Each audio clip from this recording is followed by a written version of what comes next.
नमस्कार, आप देख रहे हैं न्यूज स्टोरी मान, आपके साथ मैं हूं ऋतिका पांडे। देखिए, आज हमारे खास मुलाकात के खास क्रम में हमारे साथ बहुत ही खास मेहमान हैं। परिचय तो मैं इनका जरूर दूंगी, पर परिचय से पहले मुझे पूरा यकीन है कि आपने इनको जरूर देखा है और जरूर पहचान ही गए होंगे। पर इनके लिए जरूर कहेंगे कि जिस तरीके से ये लोगों को मोटिवेट कर रहे हैं, इनके लिए मैं मार्गदर्शक एक शब्द इस्तेमाल करूंगी, जो कि ये बिल्कुल मार्गदर्शन जिस तरीके से देते हैं। जिंदगी की राहों में जो अंधेरों से डर जाते हैं, वो कभी रोशनी की असल कीमत को नहीं समझ पाते, लेकिन जो खुद को पहचान लेते हैं वो हर हाल में जीत का रास्ता बना लेते हैं। और आज के हमारे साथ स्टूडियो में हमारे गेस्ट है, वो भी कुछ ऐसे ही हैं। आज हमारे साथ एक ऐसे मार्गदर्शक, जैसे कि मैंने पहला ही शब्द इनके लिए इस्तेमाल किया है, पुनीत भटनागर जी, जो कि एक मोटिवेशनल स्पीकर है, बिजनेस एंड लाइफ कोच है, हेल्थ एंड वेलनेस एडवाइजर है, एक्सपर्ट है कैलिफोर्निया से। तो सर, सबसे पहले तो आपका बहुत बहुत नमस्कार, जय सिया राम, बहुत बहुत स्वागत करेंगे। जय सिया राम। बहुत बहुत स्वागत करेंगे पुनीत जी। बहुत अच्छा लग रहा है आपको देखकर, लाइक आपका ऑरा बहुत ही ज्यादा लाइक स्ट्रांग है, बहुत ही अच्छा लग रहा है आपसे मिलकर। सर, कैसे हैं आप? आपसे जानना चाहूंगी। मैं बहुत अच्छा हूँ, प्रभु की कृपा है। जी, हम चाहेंगे कि प्रभु की कृपा ऐसे ही बनी रहे। आपका जो अगर क्षेत्र की बात करें तो बहुत लंबा अनुभव है आपको, 25 वर्षों का, लगभग 25 से 30 साल हो गए। 25 से 30 सालों का। और हमारे दर्शकों को बता देना चाहेंगे पुनीत जी के लिए, 5 लाख से ज्यादा अधिक लोगों को भारत और विदेशों में अपने मोटिवेशनल सेमिनार्स के जरिए, ट्रेनिंग वर्कशॉप्स के जरिए प्रेरित कर चुके हैं, उनकी जिंदगी बदल चुके हैं। और इनका मानना है कि जैसे संस्थाओं में शैक्षणिक विषय पर पढ़ाई होती है, लाइक स्कूल में स्टडीज होती है, वैसे ही एक जीवन के लिए बेहतर बनाने के लिए सशक्त शिक्षण कार्यक्रम भी होना चाहिए। तो पुनीत जी, आज की जो वार्तालाप है हम आपसे शुरू करना चाहेंगे। जरूर। आपसे मैं सबसे पहले एक ये सवाल जानना चाहूंगी कि आपके जीवन में वो एक ऐसा कौन सा मोड़ था जब आपको लगा कि भाई मुझे मोटिवेशनल स्पीकर बनना है, सफर शुरू करना है। और सबसे बड़ी बात है the power of subconscious mind की मैं यहाँ बात कर रही हूँ, क्या है और इससे इस बात को आम लोगों की जिंदगी से कैसे जोड़ा जा सकता है, आपकी राय जानना चाहूँ। बात तो बहुत लंबी है ऋतिका जी, लेकिन मुझे याद आता है जब मैं 8वीं कक्षा में था, तब मेरे फादर डॉक्टर एलजी भटनागर साहब ने मुझे एक पॉजिटिव मेंटल एटीट्यूड बुक्स का एक सेट मुझे गिफ्ट किया था। ठीक है, आप कौन से क्लास में होंगे उस वक्त? हाँ, मैं 8th क्लास में था उस समय। 8th में। और वो किताबें पढ़ने के बाद में मुझे लगा कि शायद मैं डॉक्टर, इंजीनियर, चार्टर्ड अकाउंटेंट की जो सफलता की जो दौड़ है उसमें मुझे नहीं जाना चाहिए। ऐसी बहुत सी चीजें हैं जो हमारे शिक्षा के अंदर नहीं हैं, और वो सब चीजें सफल होने के लिए बहुत जरूरी हैं। और हमारे शैक्षणिक जो कार्यक्रम हैं, जितने भी शैक्षणिक कार्यक्रम हैं, उनके अंदर उनका जिक्र नहीं होता है। तो शुरुआत तो वहां से हुई। उसके बाद में चाहे मैं स्कूल में बैठता था अपने दोस्तों के साथ में या अपने टीचर्स के साथ होता था, तो मैंने अपने आप को देखा कि मैं कुछ ना कुछ लोगों को समझा रहा होता था सफलता के बारे में, क्योंकि वो किताबों ने मेरी जिंदगी में एक बहुत बड़ा रोल अदा किया था। सोच अलग थी आपकी, सोच बहुत अलग थी। और आपने बात करी कि पॉजिटिव मेंटल एटीट्यूड और पावर ऑफ सबकॉन्शियस माइंड, उसको जिंदगी के साथ कैसे जोड़ा जाए। जी, क्या है सर? सबसे पहली बात है, क्या है जो लोग नहीं जानते हैं? थोड़ा माइंड जो है, आपने ब्रेन के एक्सरेज देखे हैं, लेकिन माइंड का एक्सरे आज तक कहीं नहीं हुआ है। और हमारी जो सफलता है, उसका जो केंद्र बिंदु है, वो केवल और केवल हमारे माइंड के पास में। और माइंड जैसे ही शब्द हमारे सामने आता है, तो दो चीजें हम बचपन से सुनते आ रहे हैं, एक सबकॉन्शियस माइंड और एक कॉन्शियस माइंड। लेकिन ये कॉन्शियस माइंड और सबकॉन्शियस माइंड, इसको समझने से पहले हमें समझना पड़ेगा हमारा माइंड, केवल माइंड एक ऐसा शब्द है, आपने सुना होगा, प्लीज डोंट माइंड, राइट। लेकिन ये माइंड क्या है? जो प्रेजेंट है वो हमारा कॉन्शियस माइंड है, और जो हमारा पास्ट है, जिसमें हमारी मेमोरीज स्टोरेज होती हैं, वो हमारा सबकॉन्शियस माइंड है। और जब हम माइंड पावर की बात करते हैं, तो हमने जिंदगी में जो कुछ भी अचीव किया है, लोगों ने अभी तक ये सुना है, वो उसकी वजह ये रही कि लोगों को नॉलेज कम रही इस विषय में। लोगों ने ये सुना है कि जो सफलता का जो रहस्य है वो सबकॉन्शियस माइंड के पास में है। लेकिन मैंने मेरे गुरुओं से, मेरे मेंटोर से जो सीखा, एक्सपीरियंसेस से, असल में जो सबसे पावरफुल चीज है वो हमारा कॉन्शियस माइंड है। क्योंकि कॉन्शियस माइंड वो गेटवे है, जहां से आप अपनी जो सूचनाएं हैं, चाहे वो नेगेटिव हैं चाहे वो पॉजिटिव हैं, वो आप सबकॉन्शियस माइंड तक पहुंचाते हैं, और वो ही जाकर के स्टोर होती हैं, और वो आपके पावर में कन्वर्ट हो जाती हैं, और आपकी माइंड पावर के अंदर वो बदल जाती हैं। बदल जाती और इसी तरीके से हमारी जिंदगी शुरू होती है रितिका जी, और हम अपनी जो संग्रहित जो सूचनाएं हैं, जी जी जो जी, कलेक्टेड जो इंफॉर्मेशन हैं, एक डेटा उसी से हम अपने आप को बिल्ड करना शुरू कर देते हैं और हम वही बन जाते हैं। बहुत ही बखूबी तरीके से कह सकते हैं, बहुत ही आसान शब्दों में आपने एक्सप्लेन किया है एक जटिल बात को। आपसे मैं वार्तालाप में आगे जानना चाहूंगी, अगर मैं बात करूं 25 सालों का आपको अनुभव है और करीबन 5 लाख लोगों से ज्यादा लोगों को भाई आप प्रशिक्षित कर चुके हैं, बहुत बड़ा रेशियो मैं कहूंगी। इस दौरान सबसे यादगार अनुभव आपका कौन सा रहा है? कोई ऐसा एक्सपीरियंस? 30 सालों का ये सफर, क्योंकि मैं जयपुर से हूं, तो मुझे लगता है कि ये 2 लाइन में समेटना तो बहुत मुश्किल होगा, लेकिन बिल्कुल नहीं सर, एक मेमोरेबल एक इवेंट होता है अपनी लाइफ का, अच्छा बुरा कुछ भी हो सकता है, नेगेटिव पॉजिटिव। जी, 2 चीजें बड़ी याद आती हैं। एक तो मेरा वो स्कूल जहां से मैंने 12th किया, वहीं पर एक दिन मुझे रेड कार्पेट वेलकम मिला as an old alumni, as a motivational speaker की तरह उस हैसियत से मुझे बुलाया गया और वहां तमाम चीजें मेरे साथ में की गई। तो वो एक ऐसा अजीब अनुभव था कि जिस स्कूल के अंदर मैं पढ़ा था, आज वहां पर ये रेड कार्पेट वेलकम दिया जा रहा है, वहां पे as a business and life coach, as a health and wellness advisor. एक तो ये मुझे याद आता है, और दूसरा मेरा कॉलेज, क्योंकि मैं जयपुर से हूं जैसा मैंने बताया, एलबीएस कॉलेज, एलबीएस कॉलेज में भी मुझे रेड कार्पेट वेलकम मिला और ओल्ड एलुमनाई की हैसियत से मुझे वहां इनवाइट किया गया। मैं अपने पुरानी जो क्लासरूम्स हुआ करते थे उनमें से होते हुए, उन गलियारों से गुजरते हुए जा रहा था जी। और कॉलेज का जो पूरा प्रारूप था वो बदल चुका था। उसके बाद में एक बहुत शानदार कॉलेजियम में अपने आप को एड्रेस करते हुए कि मैं इसी कॉलेज से पढ़ा हूँ, वो बड़ा एक यादगार वो मेमोरीज जो थी, आप भले गुजर रहे हो, चीजें बदल गई हो, पर वो पुरानी मेमोरीज। चलिए, बड़ा ही खूबसूरत समय होता है बचपन का, स्कूल का, कॉलेज का, और जो लोग इस समय में हैं हम कहेंगे कि इसको अच्छे से जिए आप। अब मैं आपसे बात करूंगी कैसे टॉपिक के बारे में कि लाइक लीडरशिप चीजों के बारे में, लाइक प्रतिस्पर्धा, कंपटीशन की बात करें, लोग चाहते हैं कि भाई लीड करना चाहते हैं। तो मैं आपसे जानना चाहूंगी कि आज के प्रतिस्पर्धा युग की अगर मैं बात करूं तो एक प्रभावशाली लीडर बनने के लिए किन मूलभूत गुणों की आवश्यकता होनी चाहिए? देखिए, लीडर के ऊपर ना करोड़ों किताबें, लीडरशिप के ऊपर करोड़ों किताबें लिखी गई हैं, अलग अलग तरीके, अलग अलग भाषाओं में लिखी गई हैं, अलग अलग देशों से लिखी गई हैं। बिल्कुल सो। लेकिन लीडरशिप जो है वो काफी हद तक जन्मजात होती है, और बहुत हद तक हमने देखा है कि लीडर्स आप बना भी सकते हैं। हाँ, लेकिन की बात कर रहे हैं हम कि कैसे बन सकते हैं। हाँ, मैं उसी के ऊपर आ रहा हूं। लीडर्स बनने के लिए आपको, जैसे कि एक कुम्हार होता है जब वो गढ़ा बनाता है, इसी तरीके से आपको एक लीडर के साथ संगत करनी पड़ेगी, तभी जाकर के आप लीडर बन सकते हैं। उसको आज के जमाने में मेंटोर कह दिया गया, हमारे सनातन धर्म में उसे गुरुदेव कह दिया गया। जब तक आप किसी गुरु की संगत में नहीं होंगे, जब तक आप किसी लीडरशिप में नहीं होंगे, जब तक आप किसी मेंटोरशिप प्रोग्राम में नहीं होंगे, you can not become a real leader. तो अगर आपको लीडर बनना है तो उसका सबसे पहला गुण तो यह है कि you have to submit yourself to someone else, जिसमें आप आपकी श्रद्धा है।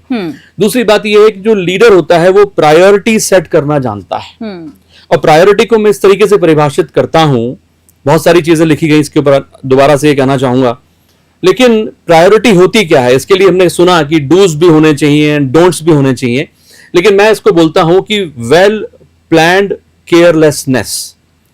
अगर मैं ये कहूंगा कि आपको बढ़िया लीडर बनना है तो आपको लापरवाह होने की जरूरत है। फियरलेस किस एंगल से? आपको लापरवाह होना है उन चीजों को लेकर के जो अभी जरूरी नहीं है, क्योंकि हमारा जो मैक्सिमम समय होता है, हम देखिए एक बहुत कम समय लेकर के इस दुनिया में आए हैं। 15-20 साल पैदा होने के बाद पता चलते नहीं, बचपन बीता खेल खेल में, भरी जवानी सोया, वो वाली बात हम सबने सुना है। अब तो थोड़ा सा समय, ये 20-25 साल का जो बीच में होता है, इसको अगर हमने सही तरीके से प्रायोरिटाइज कर लिया, उसके अंदर ऐसी बहुत सी चीजें होती हैं जो इंपॉर्टेंट होती हैं, उसमें बहुत सी चीजें ऐसी होती हैं जो अर्जेंट होती हैं। इंपॉर्टेंट और अर्जेंट की लड़ाई हमारे बीच में चल रही होती है, ठीक है। तो लीडर जो होता है वो वेल प्लान्ड केयरलेस होता है, उसको पता है कि मुझे ये काम नहीं करने। दूसरी बात, वो कभी भी नेगेटिविटी नहीं फैलाता है। वो नेगेटिविटी से मतलब क्या है?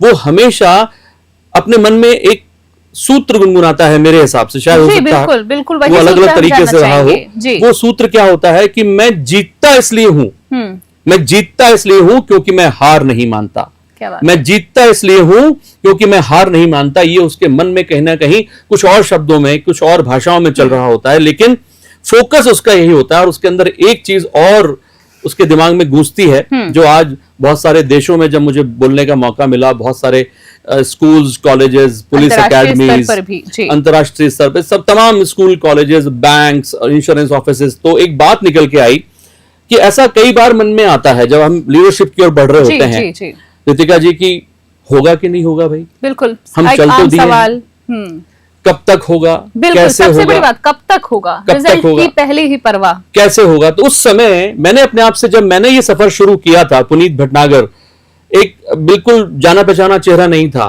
तब मन में एक आवाज आती थी, होगा होगा होगा और होकर रहेगा।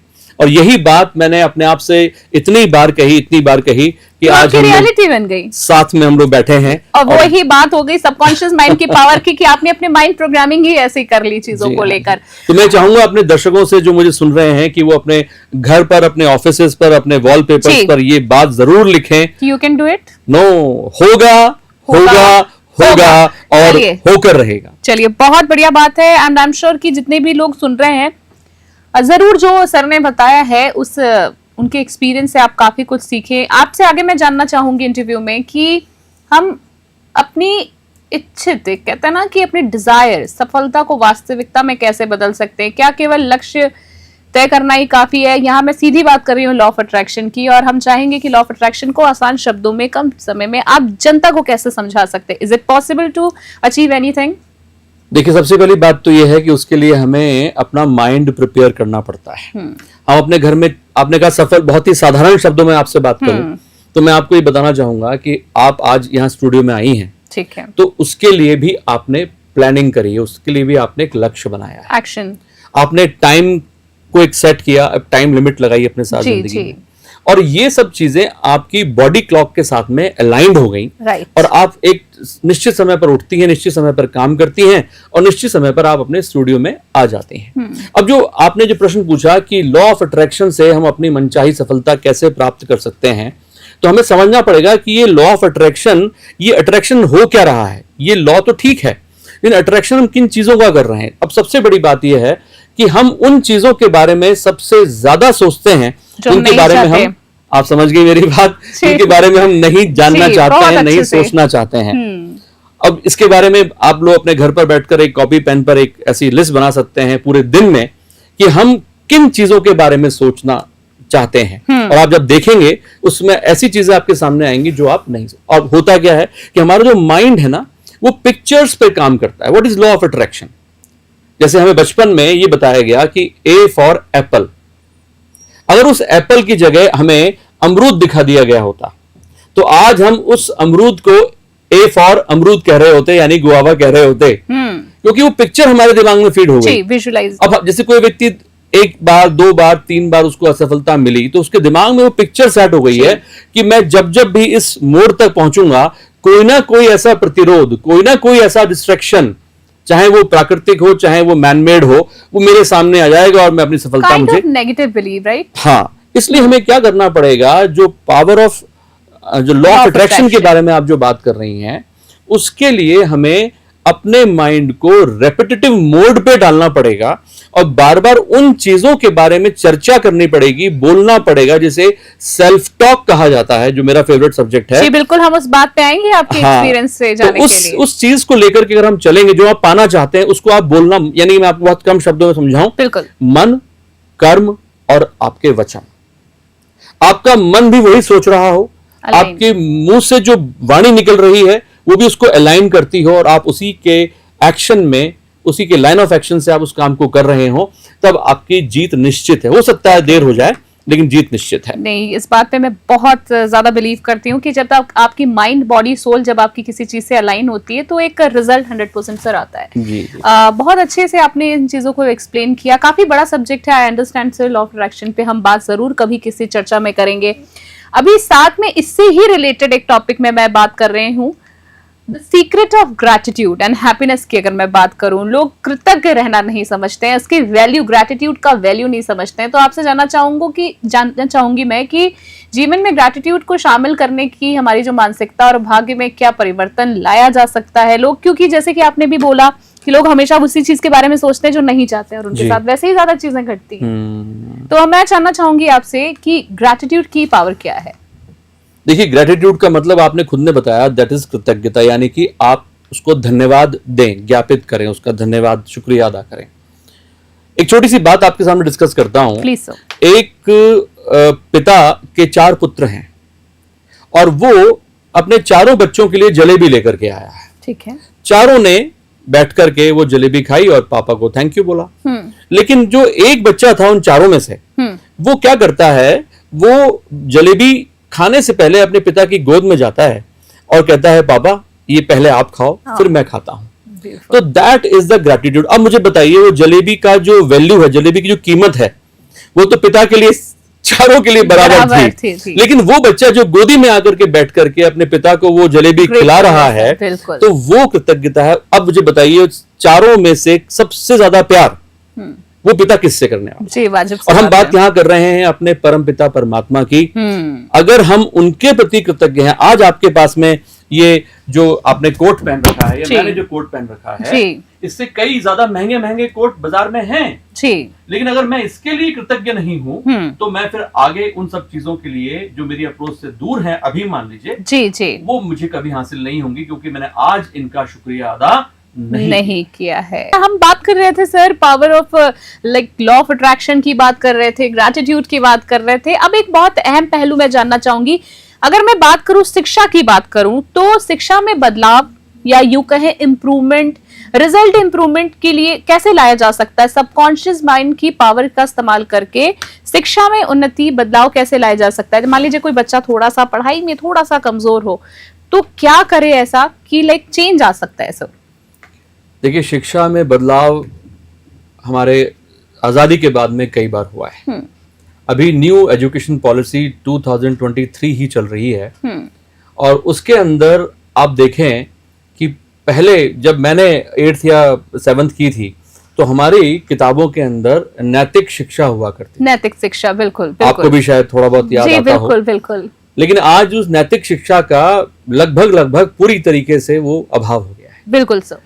तो बच्चों के अंदर जो रेजिलेंस की जो पावर है, जो सस्टेनेबिलिटी की जो पावर है, वो तो है ही नहीं।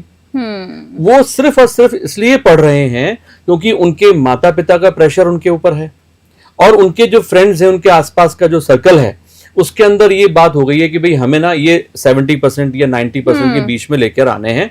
टीचर का भी प्रेशर है उसके बहुत ज्यादा, बहुत ज्यादा। टीचर को अपना रिजल्ट देना है स्कूल को, और स्कूल का प्रेशर दे रखा है टीचर्स पर। सब बिजनेस ज्यादा हो गया है। मेरी कोई बात बुरा ना माने कोई भी व्यक्ति जो मुझे सुन रहा है, लेकिन सच्चाई ये है, क्योंकि जिन्होंने भी एजुकेशन पॉलिसी लॉन्च करी है, या जो भी स्कूल ओनर्स हैं, या जो टीचर्स हैं, उनके भी तो बच्चे हैं। बिल्कुल, बिल्कुल, बिल्कुल। और यही बच्चे हम कभी थे जो आज हम आपके सामने बात कर रहे हैं। बिल्कुल। लेकिन मुझे बताइए कि आज के बाद, आज से 20 साल के बाद, आप किस तरह के बच्चों को देखेंगे जो युवाओं के रूप में सामने आएंगे?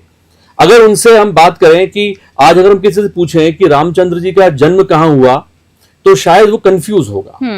उसको पता ही नहीं है ढंग से।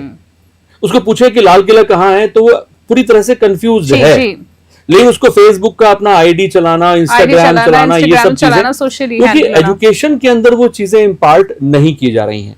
तो सबसे पहले जो लोग भी मुझे सुन रहे हैं, मेरी उनसे गुजारिश है रितिका जी के माध्यम से कि हमारी एजुकेशन के अंदर नैतिक शिक्षा का दोबारा से पुनर्स्थापन होना चाहिए। बिल्कुल। जब तक हमारे जो लीडर्स, महाराणा प्रताप हो, चाहे शिवाजी हो, चाहे हमारे अध्यात्म से जुड़े हुए जो गुरुजन हैं, चाहे हमारे सनातन धर्म के जो रियल हीरोज हैं, जब तक हम उनके बारे में, उनकी शिक्षाओं के बारे में बच्चों को अवगत नहीं कराएंगे, तो वो संघर्ष करना कैसे सीखेंगे? संघर्ष करना। अगर आपको अच्छी अंग्रेजी आती है, if you want to learn English, you have to go an English teacher. If you want to learn mathematics, you have to go to a mathematician. 100%. But if you want to learn success, where success is being taught?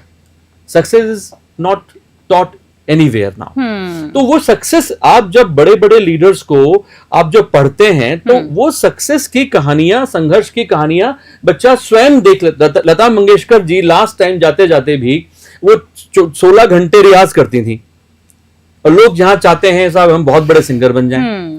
अब आप बताइए मुझे, अगर हमने लता मंगेशकर के बारे में जाना ही नहीं, या ऐसे कुछ लीडर्स के बारे में, मीराबाई के बारे में हमने जाना ही नहीं, तो हम शिक्षा से बच्चे का भविष्य कैसे बना सकते हैं? जी बिल्कुल। इसीलिए आज मोटिवेशनल स्पीकर जितने भी मेरे फ्रेंड्स हैं फ्रेटर्निटी के, उन लोगों ने एक बहुत बड़ा काम किया है कि वो शिक्षा के साथ साथ एक कंटिन्यूअस लर्निंग एजुकेशन प्रोग्राम को प्रोवाइड कर रहे हैं, ताकि बच्चों के अंदर वो जो नैतिक मूल्यों का जो ह्रास हो गया है उससे वो उनको काफी हद तक बाहर लेके आ सके। बहुत अच्छे।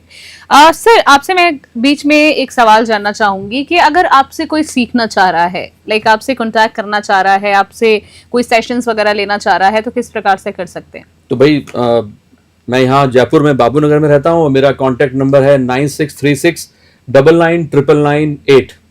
सो आपसे कांटेक्ट किया जा सकता है बेसिकली। चलिए, बहुत बढ़िया बात है। आपसे आगे मैं आखिरी कुछ सवालों में जानना चाहूंगी कि हमने अभी तक बात करी पावर ऑफ सबकॉन्शियस माइंड की, हमने दिमाग की बात करी, दिल दिमाग की बात की। अब मैं आपसे बात करूंगी कैसे विषय के बारे में जो एक बहुत अहम पहलू है, भावनात्मक तौर पे मैं बात करूं, एक अच्छा पति पत्नी के रिश्ते के बारे में अगर मैं बात करूं, तो अच्छा पति पत्नी का रिश्ता हो या एक रिलेशनशिप मेंटेन करने के लिए सबसे जरूरी पहलू क्या होता है? क्योंकि अगर हम बात करें आज के व्यस्त जीवन में पति पत्नी के रिश्ते को संतुलित और प्रेममय बनाए रखने के लिए सबसे सरल और प्रभावी तरीका आप क्या एडवाइस करेंगे? क्योंकि लाइक आप इस विषय पे काफी चर्चाएं कर चुके हैं, सेशंस दे चुके हैं। बड़ा अहम सवाल पूछा है रितिका जी आपने, और समय की सीमाओं के साथ में। लेकिन एक अच्छा पति और एक अच्छी पत्नी होने के लिए सबसे पहले एक अच्छा पुत्र और एक अच्छी बेटी होने की आवश्यकता है, क्योंकि ये संस्कार जो हैं ये हमें हमारे माता पिता से ही मिलते हैं। जब कोई व्यक्ति किसी से अपना वार्तालाप करता है तो उसके परिवार का परिचय वहां पर हो जाता है। जी बिल्कुल। अब ऐसे ही दो व्यक्ति एक रिश्ते में जुड़ जाते हैं जिन्हें हम पति पत्नी कहते हैं। आजकल किसी स्त्री के आप उसको नजदीक से देखें तो आज मां का पल्लू गायब हो गया है। पहले हम जिस मां के पल्लू से हाथ पहुंचते थे, जिससे अपना मुंह पहुंचते थे खाना खाने के बाद में, आज वो चीजें बहुत कम देखने को मिलती हैं। आज वो पंखा झलने की जो बातें, आप कहेंगे ये कहाँ पुरानी लेके बात बैठ गए? बिल्कुल, इट्स रूट्स। लेकिन आप बताइए आज से 40 साल पहले कितने डिवोर्स केसेस थे और कितने फैमिली कोर्ट्स थे? शायद एक भी फैमिली कोर्ट 40 साल पहले नहीं रहा होगा, या कहीं सुनने भी नहीं आता होगा। आज यहाँ ये सब कुछ क्यों हो रहा है? क्योंकि जो ईगो है ना, वो पॉइजनस ईगो हो गई है। और उसकी वजह क्या है, मैं आपको एक सूत्र के साथ सब लोगों से गुजारिश करना चाहूंगा। 3 काम अगर हम करेंगे, ट्रिपल सी फॉलो करना है। ट्रिपल सी क्या है sir? Triple C, criticize, condemn and complaint. अगर हम इन 3 चीजों से बचे, never criticize, never complaint and never condemn. अब आप कहेंगे साहब इसमें तो हम अपने घर को कैसे संभालेंगे आगे? क्योंकि घर में तो ये ऐसी कई सारी स्थितियां आती हैं जहां पर हमें इन सब चीजों का सहारा लेना पड़ता है। लेकिन मैं जानना चाहूंगा उन सब लोगों से जो इस बात के पक्षधर हैं, मुझे बताइए, जब 2 आत्माओं का मिलन होता है, जब वो पहली बार एक दूसरे से अपने आप को पति पत्नी के रूप में देखते हैं, तब तो भैया क्रिटिसाइज नहीं करते थे, तब तो कहीं कंप्लेंट का जोन नहीं था, कहीं तो कंडेम का मतलब भर्त्सना, आलोचना, कहीं वहां वो कंडेमनेशन तो नहीं था ना वहां पे। तब तो सिर्फ एक दूसरे की खूबियां देखी जाती थी, तब घंटों घंटों बात करने की इच्छा होती थी, हर बात पे सॉरी और थैंक यू होता था। लेकिन आज कितनी भी बड़ी से बड़ी गलती किसी पति से हो जाए और कितनी बड़ी से बड़ी गलती किसी पत्नी से हो जाए, ऐसा गंदा प्रचलन हो गया है कि हम माफी नहीं मांगेंगे। अगर मैं कहता हूं, देखिए हमारे पैंट में ना 2 जेब होती हैं, ठीक है, वो 2 जेब भगवान ने क्यों बनाई है? एक में रखिए सॉरी और एक में रखिए थैंक्स, रितिका जी। अगर हम इस चीज को हम इस्तेमाल कर लें तो बहुत सारे घर जो टूटने के कगार पर हैं वो बच सकते हैं, रिश्ते सही हो सकते हैं। एक छोटी सी सॉरी और एक छोटा सा थैंक्स, और लास्ट में एक एप्रिसिएशन नोट। डेफिनेटली।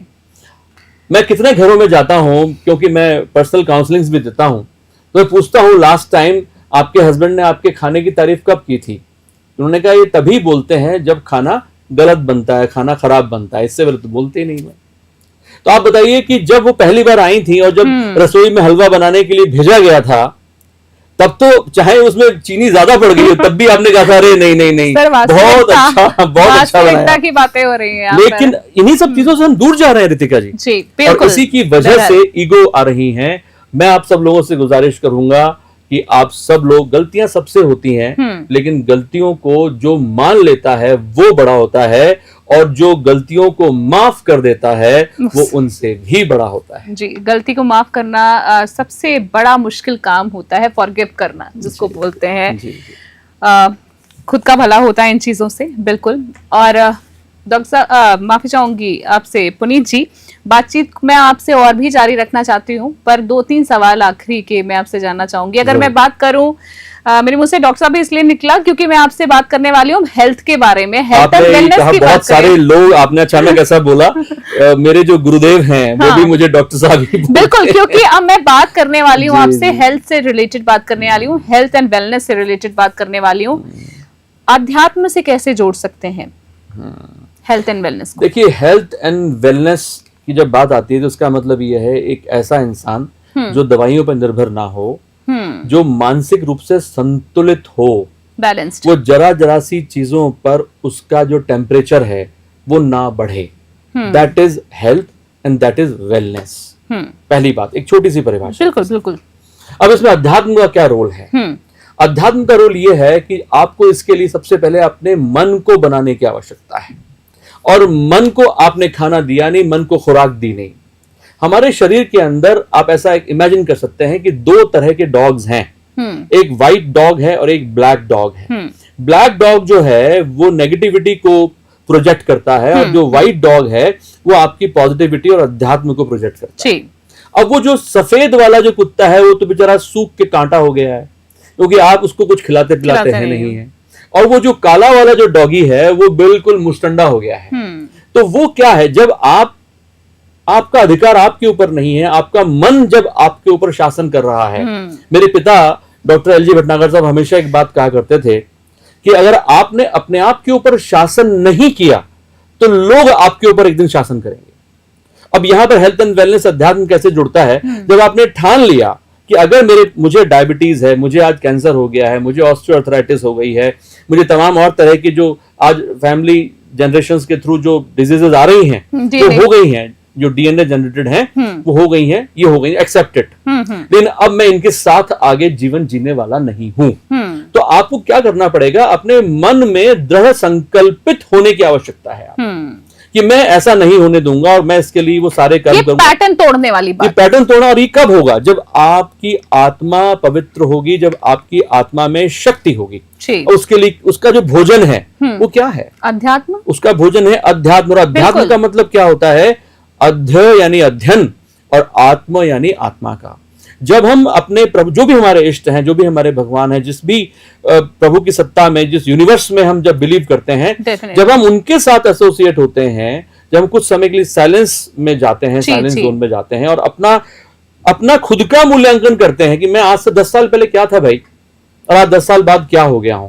अगर आप अपनी सफलता से, चाहे वो हेल्थ पॉइंट ऑफ व्यू से हो, चाहे वो फाइनेंशियल पॉइंट ऑफ व्यू से हो, अगर वो उससे आप सेटिस्फाइड हैं तो आप जो काम कर रहे हैं उसे करते रहिए, मना किसने किया है? और अगर आपको लगता है कि इससे मैं खुश नहीं हूं और मैं डिग्रेड हो रहा हूं, तो आपको अपने अंदर झांकने की जरूरत है। आपको अपने अंदर प्रयोगशाला में बैठ करके आपके जो भी इष्ट हैं उनका नाम स्मरण करने की आवश्यकता है। जब आप उस नाम के साथ जुड़ेंगे तब आपको वो शक्ति मिलेगी, तब जाकर के वो, देखिए गीता में एक बात कही गई है जो मुझे पता नहीं इससे इसका लिंक है या नहीं, लेकिन मुझे लगता है, अनन्याशी चिंतयन्तो माम ये जनाः पर्युपासते तेषाम नित्याभियुक्तानाम योगक्षेमम वहाम्यहम्। इसका मतलब यह है कि जो अनन्य भाव से लगातार, भगवान कृष्ण की वाणी है, जो मेरा चिंतन कर रहा है, उसकी 2 चीजों की जिम्मेदारी मैंने ले ली है। योग जो आपके पास में है इस समय, उसको मैं मेंटेन करूंगा, ऐसा कृष्ण कहते हैं, कृष्ण वाणी है। और क्षेम यानी जो आपके पास नहीं है, हेल्थ नहीं है। आपने पूछा हेल्थ, वेलनेस एंड अध्यात्म कहां रोल अदा करता है? बिल्कुल। तो अगर आप अपने केंद्र से जुड़े हैं, जब आप अपने अंदर के कृष्ण से जुड़े हैं, आप अपने अंदर के राम से जुड़े हैं, तब आपके अंदर वो समझ शक्तियां आ जाएंगी कि आप अपनी कमजोरियों से बाहर निकल पाएंगे, और ये जो लाइफस्टाइल डिजीजेस हैं उनसे आप बाहर आ पाएंगे। बहुत ही बखूबी आपने इस बात को भी मेरे हर सवालों की तरह इन चीजों का भी आपने जवाब दिया, और कहीं ना कहीं आपने जो बोला लास्ट में मुझे कि कहीं ना कहीं ये बात इससे रिलेट करती है या नहीं करती, बिल्कुल करती है, क्योंकि हम यहाँ पर बात कर रहे हैं आध्यात्म की, यानी खुद से जुड़ने की बात कर रहे हैं। और मैं ये चीज मानती हूँ और हम सभी ये चीज जानते हैं कि हम जो सभी सोल्स हैं वो एक ही हैं, कनेक्टेड हैं एक साथ। तो आखिरी 2 सवाल पे मैं आपसे बात का सिलसिला आगे बढ़ाना चाहूंगी। अब मैं बात करूंगी कि एक सफल टीम बनाने और उसे नेतृत्व देने के लिए किन मूल सिद्धांतों को अपनाना चाहिए। टीम मैनेजमेंट की मैं यहाँ पे बात कर रही हूँ। ये सवाल उन लोगों के लिए है जो भी व्यवसायिक क्षेत्र में काम कर रहे हैं, टीम बिल्डिंग करना चाहते हैं। तो लेकिन आपकी तरफ से टिप्स क्या है सर, आप क्या सुझाव देना चाहते हैं? पिछले 3 दशकों से बहुत सारे ऐसे बिजनेस हाउसेज हैं जिनको बिल्ड करने का मुझे अवसर मिला। मैंने यहाँ देखा कि सबसे पहले जब team management and team building 2 different aspects. Okay. सबसे पहले आता है टीम बिल्डिंग, तभी तो मैनेज कर पाएंगे आप उसको। पहले आपको टीम बिल्ड करनी पड़ेगी, और टीम आप जब बिल्ड करते हैं तो उसके लिए आपका टीम प्लेयर होना बहुत जरूरी है। आपको वो सब चीजें पता होनी चाहिए, तभी आप जाकर के टीम बिल्ड कर पाएंगे। उसके बाद में आपको अपना जो ज्ञान है, जिस चीज के अंदर, जिस क्षेत्र में आप आगे बढ़ रहे हैं, उसका मैक्सिमम ज्ञान, मैक्सिमम जितना आप ले सकते हैं, उस ज्ञान को जब आप लेंगे तब आपके अंदर वो शक्तियां आ जाएंगी, आप अपने ही जैसे लोगों को अट्रैक्ट करने लगेंगे। क्योंकि आप नहीं चाहते हैं कि आपकी टीम के अंदर लंगड़े घोड़े भर्ती हो जाएं, आप उनको हाँकते रहें, आपके हाथ में वो हैंडल स्टार्ट हो, आप ऐसा कभी भी नहीं चाहेंगे। तो टीम बिल्डिंग करते हुए जब लोग मेरे सामने क्वेश्चन रखते हैं कि साहब हम अपनी टीम से खुश नहीं है, ठीक है, वो हमें वो परफॉर्मेंस नहीं दे पा रही है, तो मैं जब ये चेक करता हूं, कभी कभी उनको बोल पाता हूं और कभी कभी शायद नहीं बोल पाता, क्योंकि ईगो का चैलेंज आ जाता है लोगों में। उसकी वजह ये होती है कि वो काम पहले खुद करके नहीं दिखा रहे होते हैं, वो वहां पर मैनेजर्स बन जाते हैं।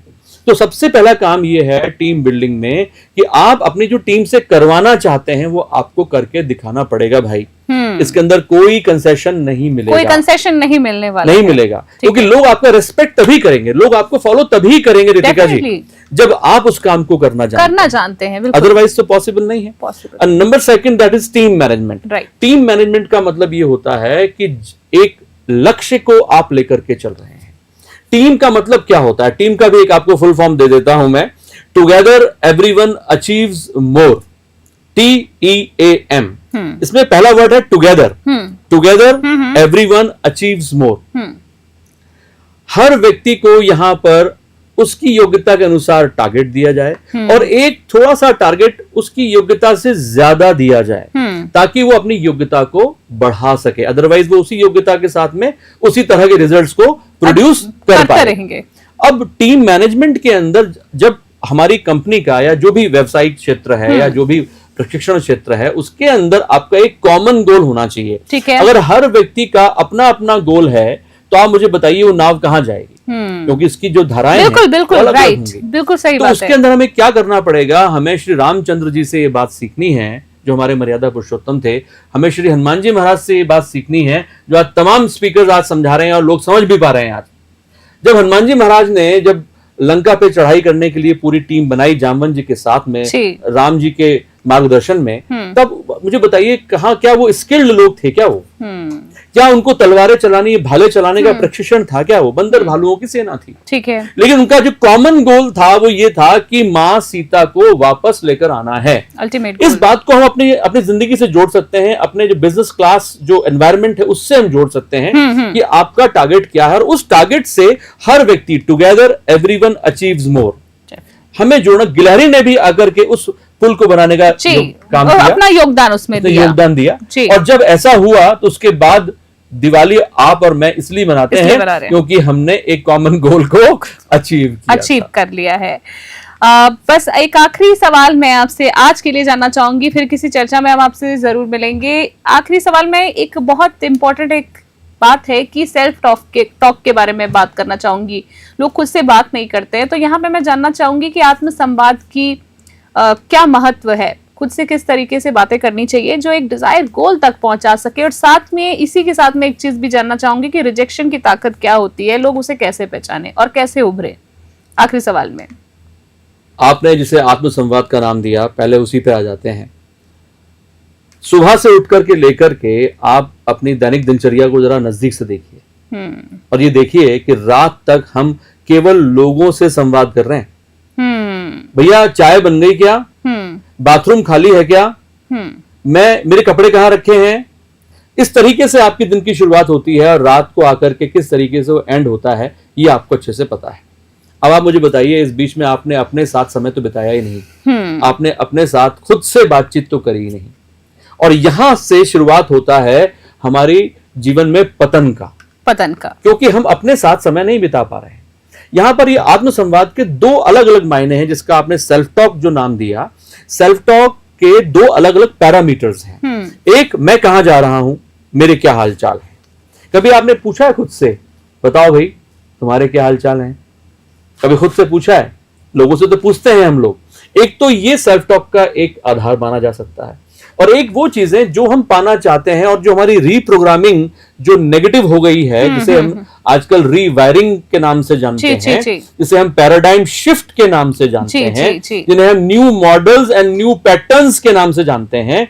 अगर आप अपनी सक्सेस से जो आपके पास में आज है उससे आप सेटिस्फाइड नहीं है रितिका जी, तब आपको क्या करना पड़ेगा? आपको अपने अंदर जो आवाज आ रही है कि ये मैं नहीं कर सकता भाई, नहीं भाई ये तो पॉसिबल नहीं है, मैं कर चुका हूं, जी, जी, जी। उसी चीज को आपको अपने अंदर ही दोहराना पड़ेगा। जैसा मैंने आपसे बोला उस समय, एक मूल मंत्र हम लोगों ने डिस्कस किया, होगा होगा होगा और होकर रहेगा। जैसे एक एग्जांपल से इस बात को मैं पूर्ण करना चाहूंगा कि अगर आप चाहते हैं लाइफ के अंदर कुछ ऐसा करना जो आज से पहले आपने नहीं किया, जैसे मान लीजिए एक बच्चा है जिसको 90% मार्क्स लाने हैं, ठीक है, तो वो 90% मार्क्स के लिए पहले अपने माइंड को ही प्रिपेयर नहीं कर पा रहा है। बिल्कुल बिल्कुल। अब इसमें आप अपना किसी भी तरह का जो प्रोफेशनल सक्सेस है उसको आप एग्जाम्पलीफाई कर सकते हैं।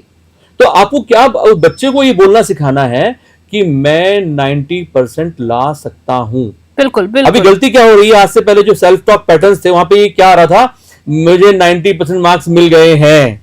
दैट इज रॉन्ग, क्योंकि माइंड एक्सेप्टेंस नहीं कर रहा उसकी, माइंड एक्सेप्ट नहीं कर रहा उसको।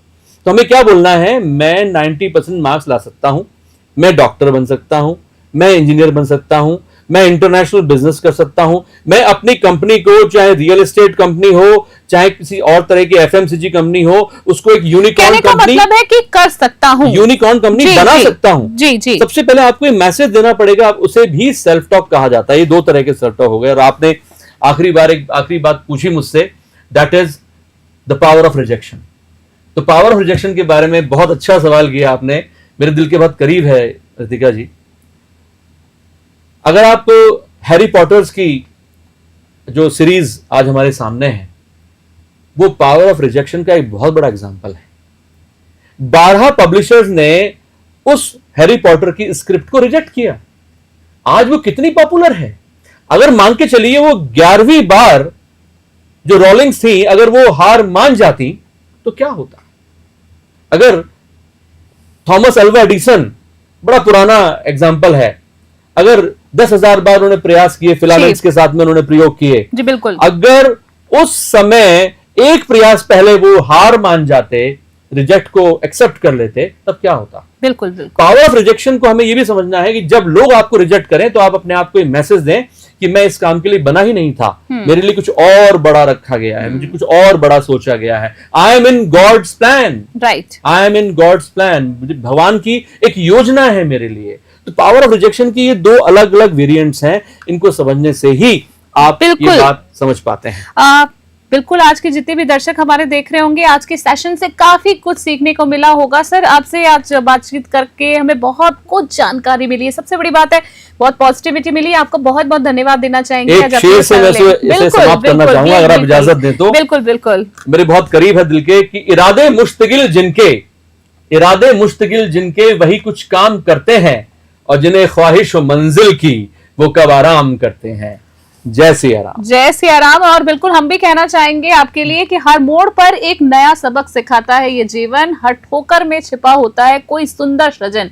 अगर विश्वास हो अपने लक्ष्य और कर्म पर अटल तो असंभव भी हो जाता है संभव हर पल। और आज आपसे बातचीत करके हमें बहुत अच्छा लगा सर, बहुत बहुत धन्यवाद और आपके उज्जवल भविष्य की बहुत बहुत शुभकामनाएं। फिर किसी चर्चा में हम आपसे जल्दी मुलाकात करेंगे। तो आज हमारे साथ थे मार्गदर्शक Puneet Bhatnagar ji, motivational speaker, business and life coach, health and wellness adviser. उनका लक्ष्य है हर इंसान को आत्मविश्वास से भर देना, स्वस्थ रखना, स्वास्थ्य उनका अच्छा रखना और सफलता की दिशा में जागरूक करना, ताकि जिंदगी सिर्फ गुजरे नहीं बल्कि अर्थपूर्ण बने। तो आज की खास चर्चा में फिलहाल के लिए इतना ही। देखते रहे, बने रहे न्यूज़ 21। तब तक के लिए जय हिंद, नमस्कार।